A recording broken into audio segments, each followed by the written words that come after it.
Okay, let's talk about one of the most foundational concepts in investing.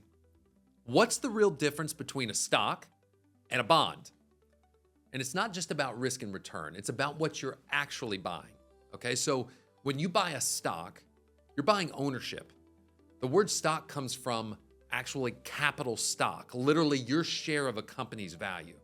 So when you own stock, you're not just investing, you own a slice of that business.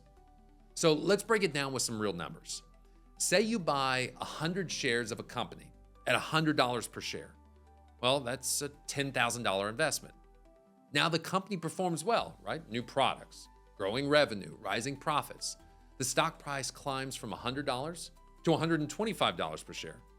That's a nice 25% return. Well done. Your 100 shares are now worth $12,500. That's a $2,500 capital gain just from the price going up.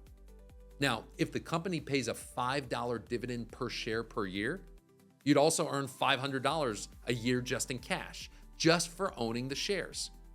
So stocks give you two ways to grow: price appreciation and income. Okay, now a bond, it's something entirely different because you're not an owner, you're actually a lender. You loan money to a company or government, and in return, they agree to pay you interest at regular intervals. That interest is called a coupon. When the bond matures, you get your original investment, called the par value, back to you.